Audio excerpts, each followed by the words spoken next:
Hey everyone, I did a chapter 9 summary from the book Coercion and its Fallout. Learning through avoidance was the chapter. So, in the introduction, author talks about how laboratory subjects learn from shocks until it learns to press the avoidance lever. Otherwise, just sitting still can be punishing. The same thing can be said to the children of parents who always practice punishment. The children only behave at home because nothing else is safe. If they practice punishment everywhere, very often the kids learn to pretty much not do anything. We are motivated by avoidance. So some students work for A's while most students just avoid F's. Churches, they threaten with hellfire if you don't, practice their beliefs or believe in what they believe in. And in order to avoid, I guess, the punishment of hellfire, we abide by the church's practices, follow their beliefs. Governments often avoid economic difficulties. Workers often avoid getting fired, especially when your boss has a position of power. We use avoidance for all aspects of our life. So, for academic skills, family interactions, sexual and social relationships, politics, moral values, business associations, abiding to the law, and etc. So, what else goes along with avoidance? The very first part of this section of the chapter says keep your nose out of trouble. So, exploring, playing, exercising, and even eating and drinking are no longer safe options for the laboratory subjects. If you don't do anything, you will not get a shock. But however, if you do something, the threat of punishment is too great, and they just sit there and do nothing. And we unfortunately learn that constant threats and fear of punishment can destroy living beings' potential for learning and growth. So, punishment also creates confined and narrow existences, so various cultures try to counter it by promoting a glorious afterlife, as the book calls it. So the conclusion of this section is pretty much that coercion results in not only learning to survive, we no longer just live and enjoy life, we just live to survive. And negativity and inflexibility end up being your main character traits if you learn to live the life of avoidance. So no is safer than yes when you live this life.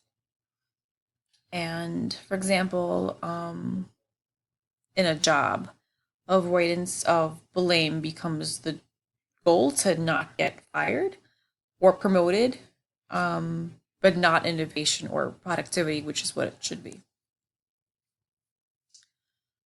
So terrorism is one of the most dangerous forms of coercion because they are subject to life. These people who engage in these, terrorist acts, they are subject to life-threatening repression, like all day, every day, and they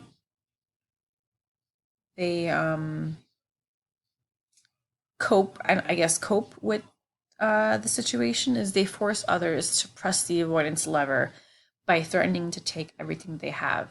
So all they know is repression, so that's what they give out to the world. What makes them really dangerous is that they believe that they have a glorious afterlife, so they behave like they have little to lose, often destroying themselves in the process of carrying out their punishments. Aside from terrorism, we take part in social coercion by keeping those unlucky enough to have been impoverished in line. We impoverish ourselves in the process.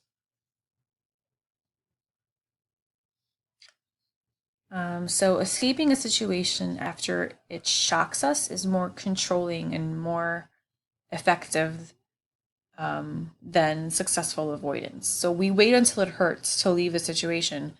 One major example that the book uses is the health system. It is based on cure rather than prevention. So, when we are sick, we go to the doctor. We don't go for tests or blood work when we're well.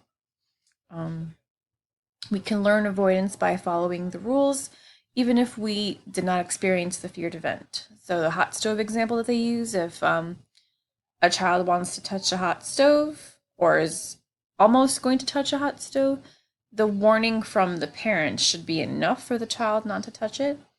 But however, if the child gets a small taste of, touching the hot stove, even if it's not a full blown burn, that little experience will be enough for him to avoid that in the future. So if we experience a minor version of the ultimate feared event, it helps us learn faster. So another example they used was a smoker example. You don't have to quit smoking. You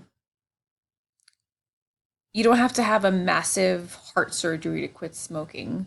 All you need is like a minor, I think it said minor heart attack, and that should be enough to stop the smoking. A major instance of slow learning for our society is the nuclear destruction. Since no one experienced the destruction of humanity, it is difficult to learn from this shock. No one's fully experienced it, so we often feel like, because nobody went through it, then we're not going to go through it, and they continue to make these instruments of mass destruction. And because we haven't fully learned from this, the threat is still alive as long as they keep being produced. So this continues into this slide. Because we went so long without such a shock, the horrors of Hiroshima and Nagasaki fails to remind us of what can occur as a result of nuclear destruction. Another example of slow learning is the attitude that we are indestructible. It can't happen to me. This is a result of infrequent and delayed shocks that decrease the effectiveness of contingencies. So one example I thought of is it can take years for lung damage to develop in a smoker.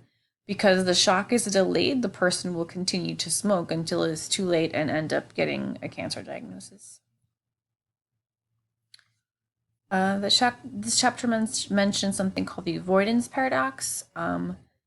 Punishment causes avoidance, takes a lapse, and then there is a resumption of punishment to keep the avoidance going. And that's what the avoidance paradox is. And this paradox creates a difference for negative reinforcement by avoidance and positive reinforcement. So for avoidance, success breeds failure, behavior decreases until there is another shock which brings the behavior back. Whereas positive reinforcement, the behavior increases because success breeds more of the same. Escape from avoidance. This is the last bit of the chapter. Talks about how escape becomes more reinforcing than avoidance when people learn how to avoid severe punishment. So those who are locked up in prisons or mental institutions are physically unable to get out, but find other ways to escape by suicide, murder, and other forms of violence. To escape, sorry for the typo or the missing word.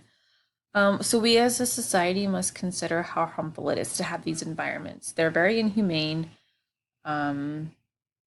When we create these environments that allow those confined in it to find violent ways to escape, our decisions of putting them there and letting them escape in their own harmful way affects their way of life and determine whether they live or die or if their lives have peace or meaning. So we have to be very conscious and very considerate of these things. So ignorance of the behavioral law is no excuse.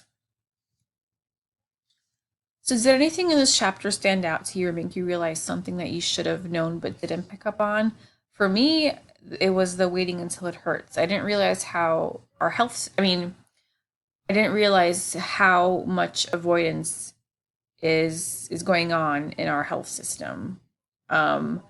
We constantly go to the doctor when we're sick, when we have a cold, when we're having any sort of symptom. We're waiting until it hurts and then we go to the doctor, which is something I've never realized before because we don't base our health system around prevention, which is what it should be. It's around cures. So we only seek medical attention when there is already something wrong, as opposed to preventing it in the first place. So that was my bit that stood out to me.